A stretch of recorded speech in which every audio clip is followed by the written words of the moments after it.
Toda la Escritura es inspirada por Dios y útil para enseñar, redarguir, corregir, instruir en justicia,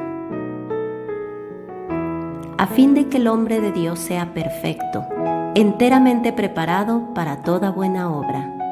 Bienvenidos a nuestro estudio bíblico.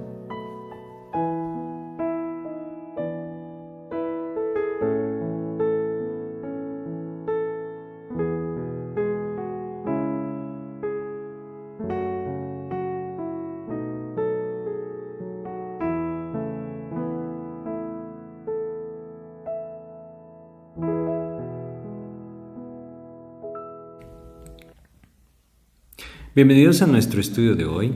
Nuevamente en 1 Corintios estaremos estudiando en el capítulo 6. Aunque vamos a mencionar algunos versículos del capítulo 5, vamos a centrarnos en este capítulo 6. Y vamos a hacer una oración para pedirle a Dios que nos guíe. Padre, te queremos agradecer esta oportunidad que nos das nuevamente de estudiar tu palabra, rogándote, Señor, que seas tú quien nos guía, quien abre nuestro entendimiento, Padre, y nos permite comprender tu verdad. Guíanos, Señor. Te lo pedimos en el nombre de Jesús. Amén. Pues llegamos a un pasaje en 1 Corintios en donde nosotros debemos entender la gran importancia de glorificar a Dios en nuestra vida. Quiere decir que nuestras vidas sean luz, que nuestras vidas sean un testimonio vivo para el Señor. ¿Cómo debe el creyente vivir? Creo que nosotros debemos prestar atención hacia el futuro si nosotros queremos comprender lo que es la voluntad de Dios.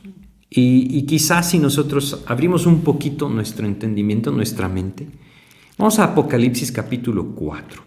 Un día nosotros estaremos ahí. Un día nosotros estaremos delante del Señor. Estaremos delante de su trono.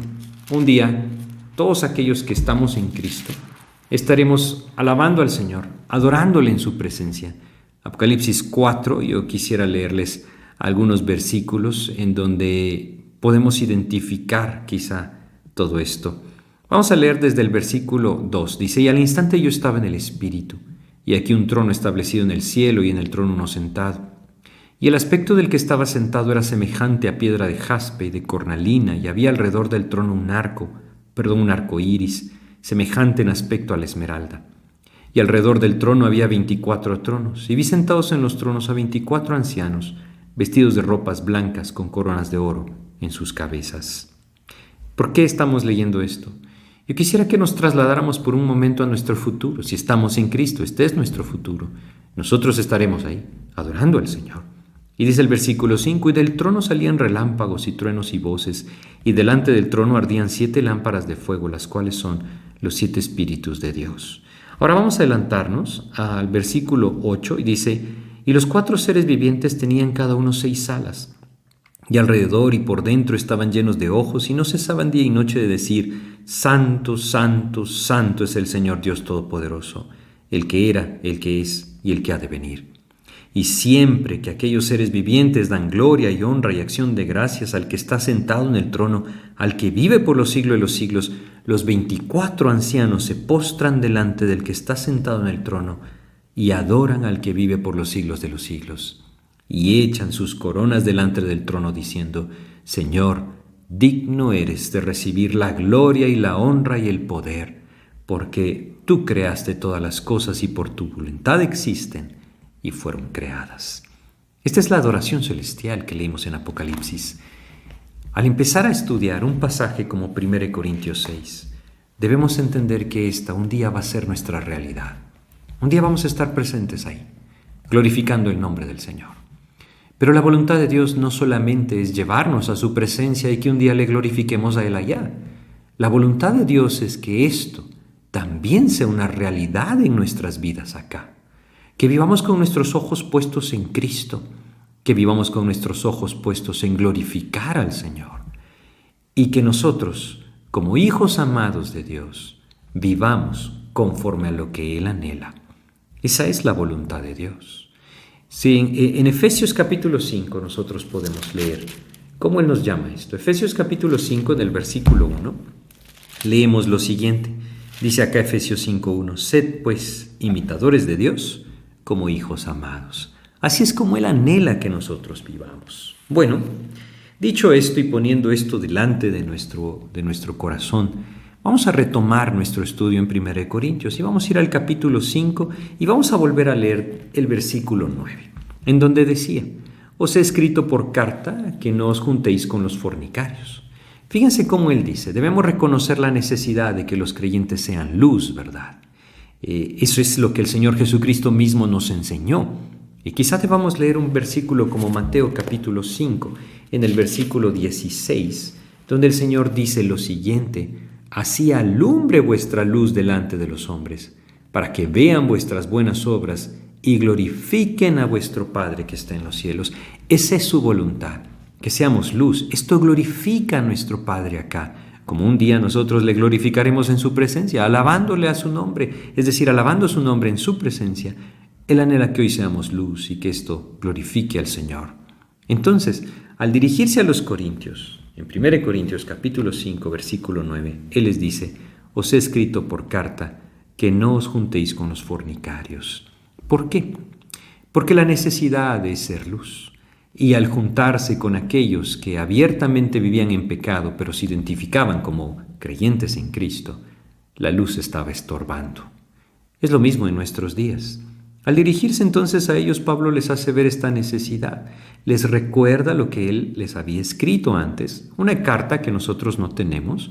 Esta es 1 Corintios, pero hay una carta que él escribió antes que nosotros no tenemos, no conocemos y que no debemos buscar tampoco encontrar o investigar sobre ella, porque el canon de las Escrituras está completo. La revelación completa la tenemos nosotros en el Nuevo Testamento. Pero la idea entonces es que él había escrito esto antes. Vamos a leer los versículos 9 al 11, donde dice, os he escrito por carta que no os juntéis con los fornicarios, no absolutamente con los fornicarios de este mundo, o con los avaros, o con los ladrones, o con los idólatras, pues en tal caso sería necesario salir del mundo.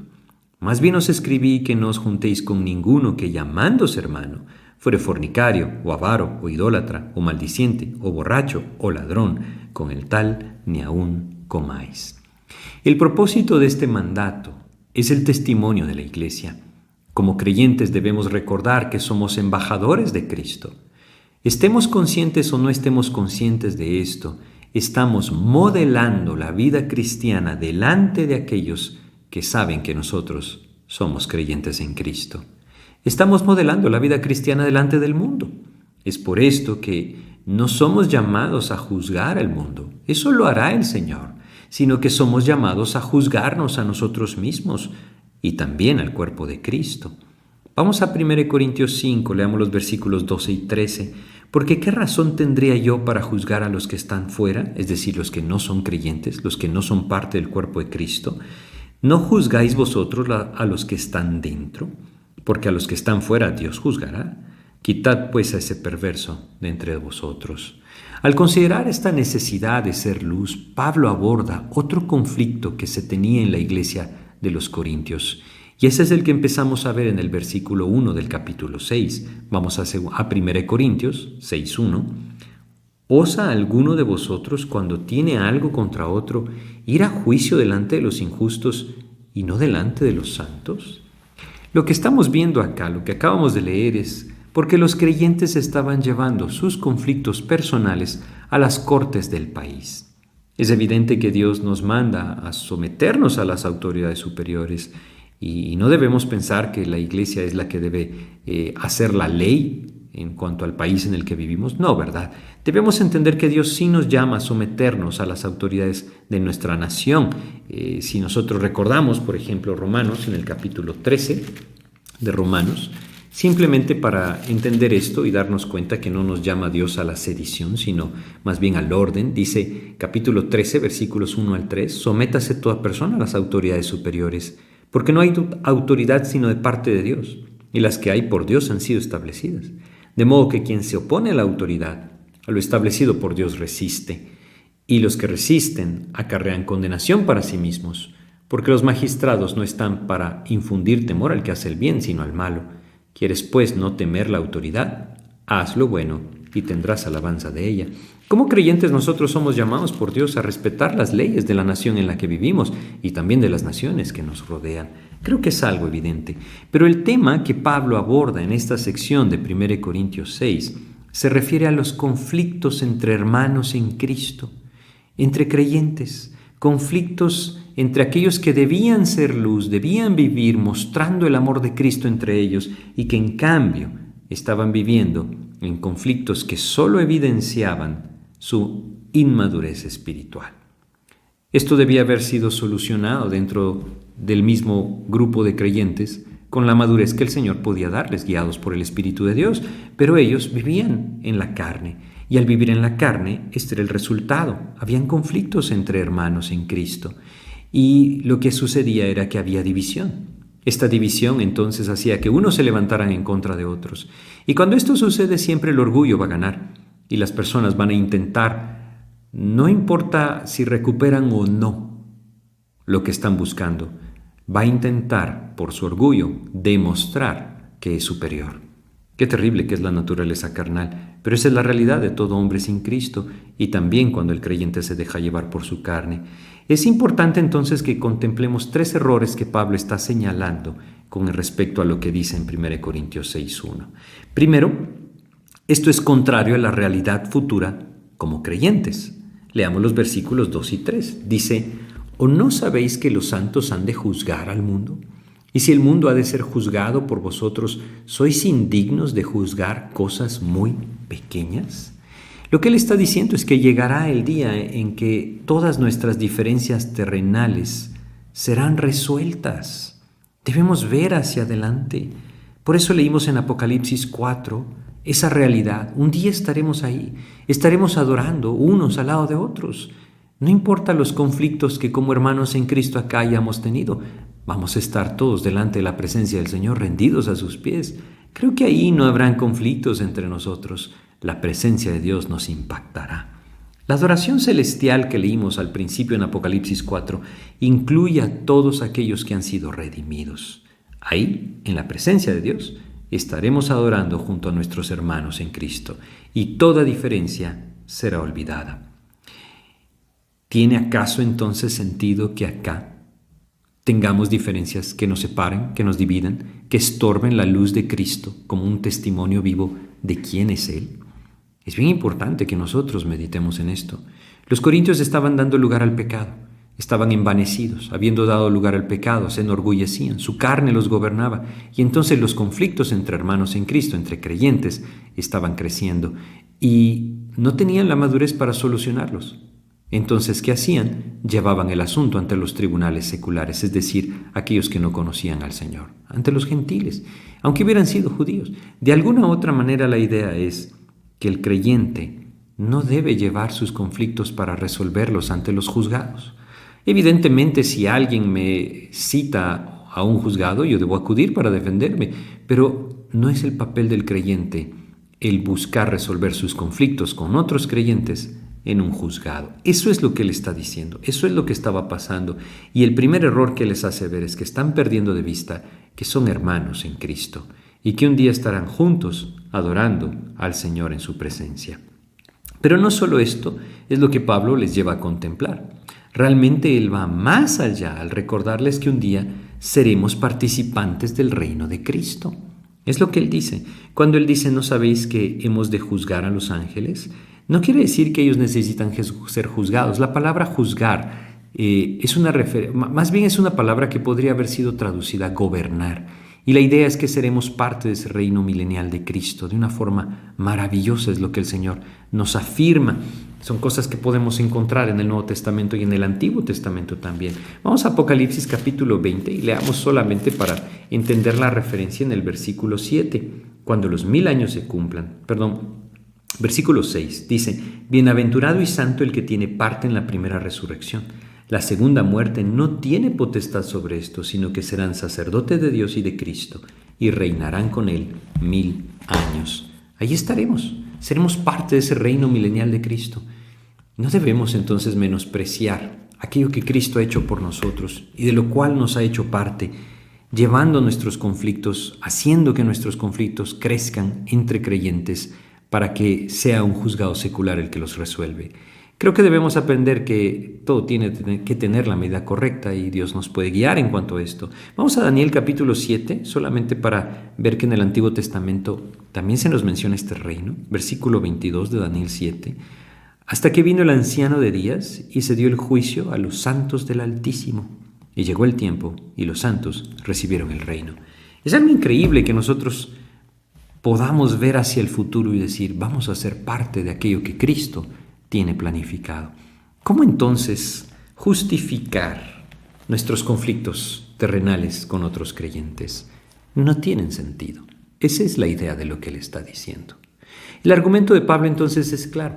Si Dios ha determinado que un día seamos parte de ese gobierno eterno del Mesías o milenial del Mesías, ¿cómo es posible que no podamos resolver nuestros conflictos personales con sabiduría y sencillez?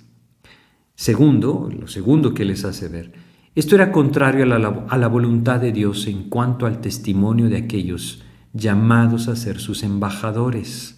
Regresemos a 1 Corintios y leamos ahora los versículos 4 al 7. Si pues tenéis juicios sobre cosas de esta vida, ¿ponéis para juzgar a los que son de menor estima en la iglesia? Para avergonzaros lo digo, pues que no hay entre vosotros sabio ni aun uno que pueda juzgar entre sus hermanos, sino que el hermano con el hermano pleitea en juicio, y esto ante los incrédulos. Así que, por cierto, es ya una falta entre vosotros que tengáis pleitos entre vosotros mismos. ¿Por qué no sufrís más bien el agravio? ¿Por qué no sufrís más bien el ser defraudados?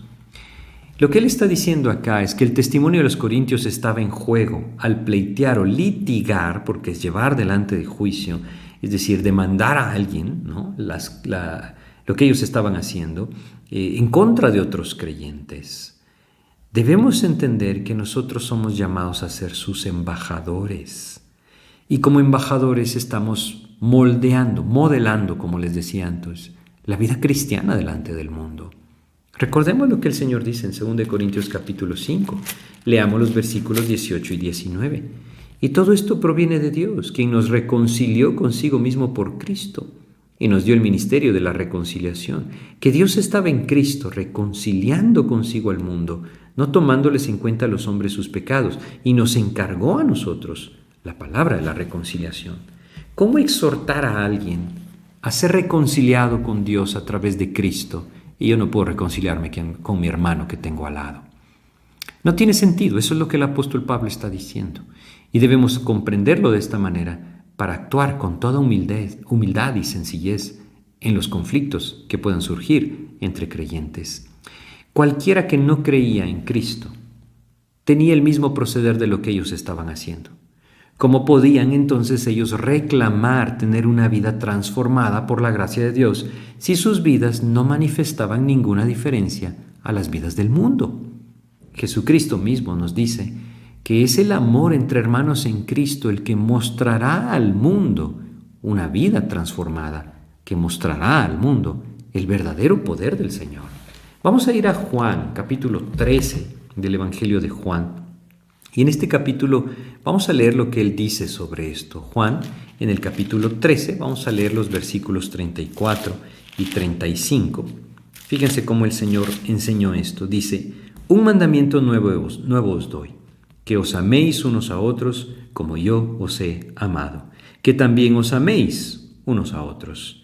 En esto conocerán todos que sois mis discípulos, si tuviereis amor los unos con los otros. Eso es lo que él está diciendo.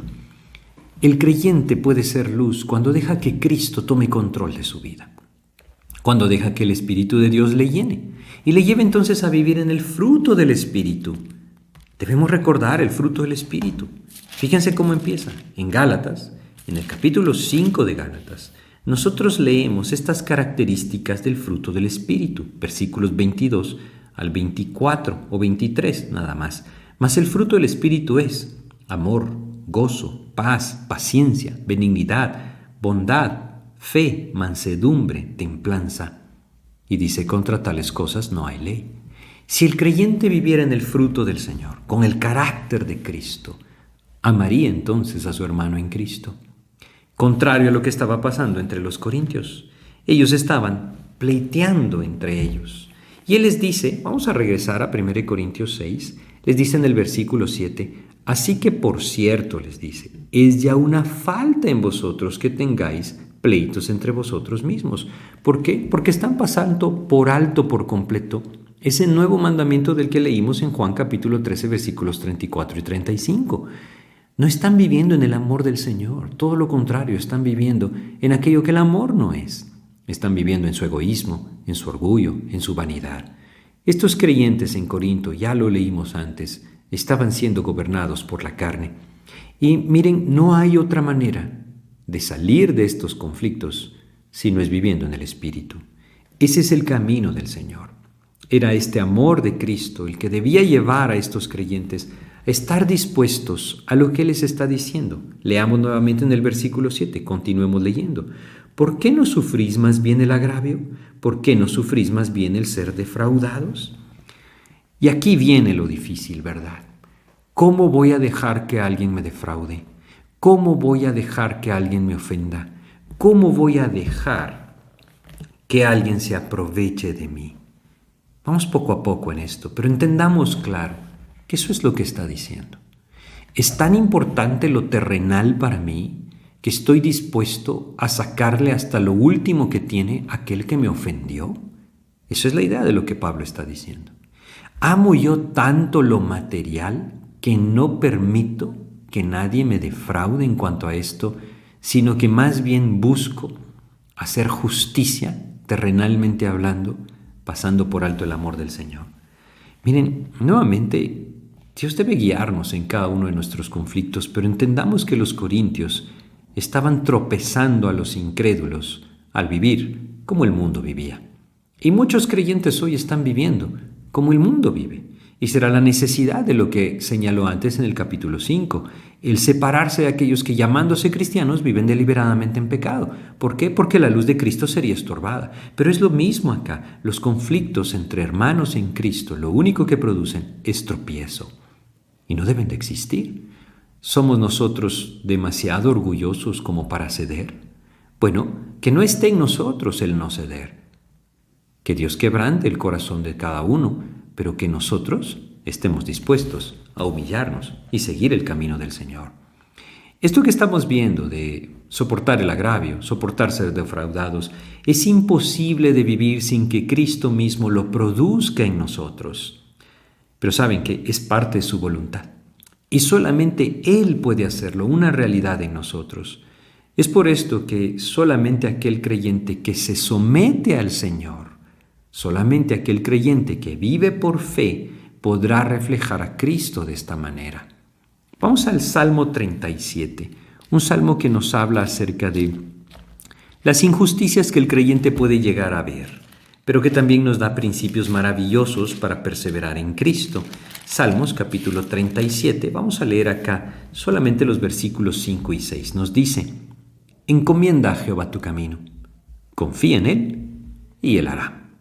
Exhibirá tu justicia como la luz y tu derecho como el mediodía. Fíjense lo que está diciendo. Déjalo en las manos del Señor. Vive para Cristo con fidelidad. Encomienda a Jehová tu camino y confía en Él. Es decir, mantente viviendo en esa intimidad con Cristo. Déjalo en sus manos. Dice, Él hará. Está hablando del conflicto. Es decir, cuando alguien hace una injusticia en contra nuestra. De eso se trata. Y luego dice, exhibirá tu justicia como la luz. Quiere decir, Él va a hacer notoria mi justicia. Y esto no es para que entonces en orgullo digamos, lo voy a dejar en las manos de Dios para que Dios me exalte. No, la idea es todo lo contrario. Es humillar mi corazón y dejar las cosas en las manos del Señor. Ahí Él dice, exhibirá tu justicia como la luz. Es algo que yo no puedo hacer. Por más que argumente, por más que lleve a juicio, por más que presente las evidencias, yo nunca voy a exhibir la justicia como Dios lo puede hacer. Y también dice, y tu derecho como el mediodía. La humildad y el sometimiento al Señor nos llevará a comprender que es más importante la salvación de los perdidos que nuestro propio derecho. Y es ahí donde esto se vuelve una realidad del testimonio del Señor. Solo así el amor del Señor impactará al mundo incrédulo, cuando nosotros pongamos los valores correctos a las cosas materiales y a las cosas eternas. Si nosotros damos más valor a lo material, a lo terrenal, nunca estaremos dispuestos a vivir para Cristo de esta manera. Pero si entendemos esa eternidad que está delante y la condenación que hay para los incrédulos, entonces podemos incluso renunciar a nuestro derecho para que aquellos que no le conocen a Cristo puedan alcanzar salvación. Bueno, no solamente esto. Creo que debemos entender que Dios nos llama a vivir en base a los principios de la palabra de Dios. Vamos a 1 Corintios capítulo 6 nuevamente y ahora leamos los versículos del 8 al 11. Dice: pero vosotros cometéis el agravio y defraudad, y esto a los hermanos. ¿No sabéis que los injustos no heredarán el reino de Dios? No erréis, ni los fornicarios, ni los idólatras, ni los adúlteros, ni los afeminados, ni los que se echan con varones, ni los ladrones, ni los avaros, ni los borrachos, ni los maldicientes, ni los estafadores heredarán el reino de Dios. Y esto erais algunos, mas ya habéis sido lavados, ya habéis sido santificados, ya habéis sido justificados en el nombre del Señor Jesús y por el Espíritu de nuestro Dios. Es evidente que debemos entender acá, él está haciendo referencia a aquellos que viven practicando el pecado, como el apóstol Juan lo dice, es decir, aquellos que no han sido justificados por Cristo, no están en Cristo. Y él está diciendo esto a manera de contraste. Ustedes, en cambio, ya han sido lavados, ya han sido santificados, ya han sido justificados por el Señor Jesús. ¿Cómo entonces pueden vivir como que no lo hayan sido? Es la idea de lo que él está diciendo. Debemos vivir en base a los principios de la palabra y no en base a las normas humanas. Quisiera que nosotros fuéramos a Mateo 5 y recordáramos este pasaje que el Señor Jesús enseñó para que nos diéramos una idea correcta de lo que es la voluntad de Dios. Mateo capítulo 5, versículos 38 al 42. Oísteis que fue dicho: ojo por ojo y diente por diente. Pero yo os digo, no resistáis al que es malo. Qué diferencia, ¿verdad? Y luego dice: antes a cualquiera que te hiera en la mejilla derecha, vuélvele también la otra. Y al que quiera ponerte a pleito y quitarte la túnica, déjale también la capa. Y a cualquiera que te obligue a llevar carga por una mía, ve con él 2. Al que te pida, dale, y al que quiera tomar de ti prestado, no se lo rehuses. Fíjense cómo dice. Estos versículos debemos comprenderlos bien, quizá para entender la dimensión de ellos. Saben, un oficial romano tenía la autoridad de pedirle a un judío, en el caso de los que vivían en esta región, que llevara la carga que él tenía que llevar por una mía. Y entonces esto producía un conflicto, por supuesto, en el orgullo de aquellos que eran sometidos a esta ley. Y el Señor Jesucristo dice: no te enorgullezcas, no te levantes, no te ensoberbezcas, que no produzca esto conflicto en tu corazón. Todo lo contrario, dile: la voy a llevar 2 mías, no solo una. Y los ejemplos son similares. Y la idea entonces de 1 Corintios 6 es: ¿acaso no estamos nosotros dispuestos a sufrir el agravio con tal de que el nombre de Cristo sea exaltado, con tal de que la luz de Cristo se siga mostrando? Debemos entender que Él es justo y Él hará resplandecer nuestro derecho, dice, como el mediodía, pero estará en sus manos. Los corintios entonces debían recordar de dónde el Señor los había rescatado, ¿sí? Y es lo que el apóstol Pablo está haciendo en los versículos que leímos. Ahora, nuevamente, cuando él menciona esta lista de pecados, él pone los pecados en el mismo plano. Y simplemente debemos entender que aquellos que no están en Cristo viven así. Y fíjense los pecados que menciona. Versículo 9, 1 Corintios 6. ¿No sabéis que los injustos, quiere decir aquellos que viven en su pecado, que no han sido justificados por Cristo, no heredarán el reino de Dios? Y luego dice: no erréis. Ni los fornicarios, ni los idólatras, ni los adúlteros, ni los afeminados, ni los que se echan con varones, ni los ladrones, ni los avaros, ni los borrachos, ni los maldicientes, ni los estafadores heredarán el reino de Dios. Nadie puede heredar el reino de Dios si Cristo no limpia sus pecados al venir a los pies del Señor por fe. Esto es lo que Pablo les está recordando y les hace ver que ellos estaban actuando equivocadamente. Que lo que ellos estaban haciendo era regresar a aquellas prácticas de las cuales Dios les había rescatado, incluyendo el pleito entre hermanos que él cataloga como defraudación, podríamos decir. Eso es lo que Él está escribiendo y es lo que nosotros debemos aprender. El Señor anhela que nuestras vidas sean luz, y para que nuestras vidas sean luz, nosotros debemos caminar conforme a la voluntad de Dios. A través de su palabra Él nos puede guiar. Debemos aprender a ser humildes, a ser sencillos, a ceder más bien y dejar que el Señor tome control. Que nuestras vidas sean luz requiere que nosotros andemos en el Espíritu, no en nuestra carne. El pleito entre hermanos en Cristo es un tropiezo, y lo que Dios anhela es que nosotros sometamos al Señor las cosas y que con madurez y sencillez dejemos que el Señor arregle la situación. Bueno, vamos a detenernos acá en nuestro estudio, porque en nuestro próximo estudio pues vamos a tomar el resto del capítulo 6, que nos habla de algo muy puntual, la necesidad de glorificar a Dios en nuestros cuerpos. Vamos a hacer una oración para terminar. Padre, te agradecemos, mi Dios, por tu palabra, te agradecemos porque nos recuerdas, mi Dios, que es el amor el que puede manifestar que nosotros somos tus hijos. Ayúdanos, Padre, a llenarnos de ti, abandonar una vida en la carne y buscar ese andar en el Espíritu, que haga que seas tú, Señor, quien nos gobierna y quien acaba con nuestro orgullo y nos permite vivir con toda humildad. Guíanos, Señor. Te pedimos y te agradecemos en el nombre de Jesús. Amén, Señor. Muchas gracias por su atención. Espero que este estudio sea de edificación. Que Dios les bendiga.